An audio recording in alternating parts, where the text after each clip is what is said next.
Assalamualaikum warahmatullahi wabarakatuh. Sidang hadirin dan hadirat yang dihormati sekalian, ahlan wa sahlan wa marhaban ila madrasah Ramadaniyah.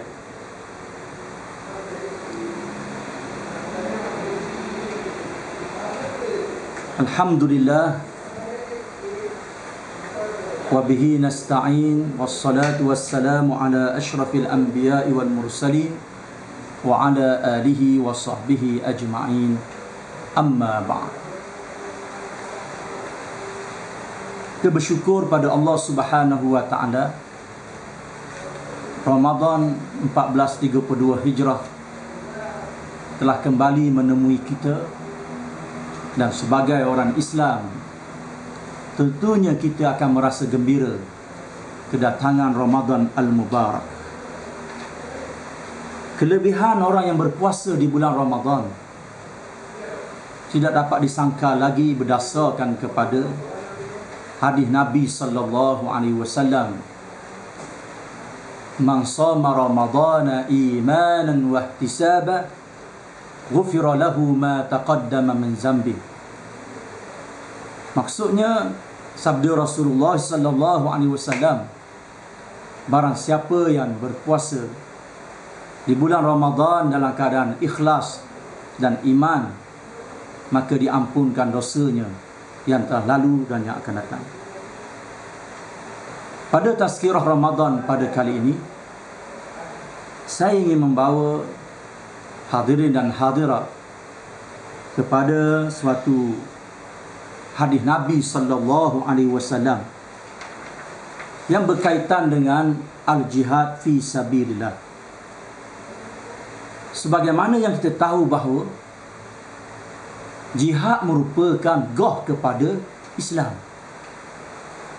Tanpa jihad, umat Islam akan berada dalam keadaan hina.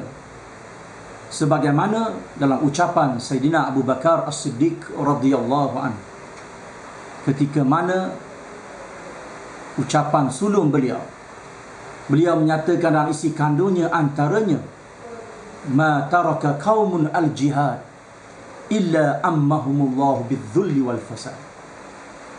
Tiadalah suatu kaum yang meninggalkan jihad melainkan Allah Subhanahu wa taala mendatangkan kehinaan dan kerosakan kepada kaum tersebut. Wa an Abi Umamah radhiyallahu anhu anna rajulan qala ya Rasulullah i'zan li fi as-siyahah, faqala an-nabiy sallallahu alaihi wasallam inna siyahata ummati al-jihad fi sabilillah azza wa jalla.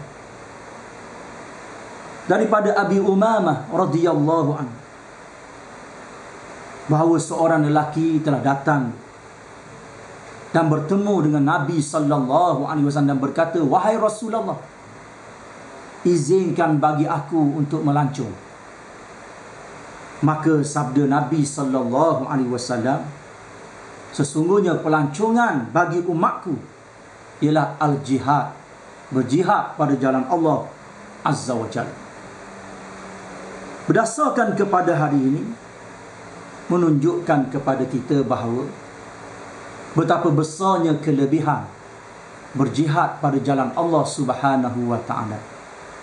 Sehingga digambarkan bagaimana sahabat yang nak pergi melancong, yakni meninggalkan negeri, yang disebut oleh Nabi sallallahu alaihi wasallam meninggalkan negeri, yang mufaraqah daripada watan negeri, ialah al-jihad fi sabilillah.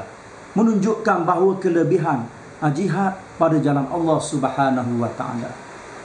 Dalam hadis yang lain dikemukakan persoalan yang dimaksudkan dengan jihad, orang yang berjihad pada jalan Allah Subhanahu wa taala. Ada seorang sahabat datang bertemu dengan Nabi sallallahu alaihi wasallam, menyatakan bahawa seorang lelaki yang berjuang kerana mahu tunjuk gagah dia, orang lelaki yang berjuang supaya disebut nama dia, orang lelaki yang berjuang supaya dilihatkan kedudukan dia, maka siapakah dia kalangan mereka ini yang disebut sebagai pada jalan Allah Subhanahu wa taala? Berjihad pada jalan Allah Subhanahu wa taala.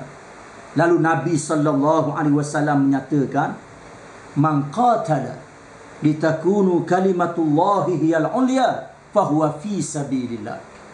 Barang siapa yang berjuang untuk meninggikan kalimah Allah Subhanahu wa taala, yakni meletakkan kalimah Allah di tempat yang paling tinggi, maka itulah berjihad pada jalan Allah Subhanahu wa taala. Menunjukkan kepada kita bagaimana dalam kita mengharungi kehidupan, terutamanya di bulan Ramadan Al-Mubarak. Bulan yang bukan sahaja umat Islam berpuasa di bulan Ramadan Al-Mubarak. Bahkan di sana banyak di antara amalan-amalan yang baik berlaku di bulan Ramadan yang diberi ganjaran pahala yang besar di sisi Allah Subhanahu wa taala. Kita mulakan dengan rukun Islam yang pertama, dengan mengucap 2 kalimah syahadah, yakni Islam sebagai syarat diterima untuk kita berpuasa di bulan Ramadan Al-Mubarak. Diletak pula yang kedua berkaitan dengan rukun sembahyang. Sembahyang itu berada di bulan Ramadan juga. Kemudian diikuti dengan berpuasa sebulan di bulan Ramadan. Diikuti dengan zakat, kefarduan zakat di bulan Ramadan Al-Mubarak. Dan kelebihan orang yang menunaikan umrah di bulan Ramadan dianggap pahalanya seperti mengerjakan haji.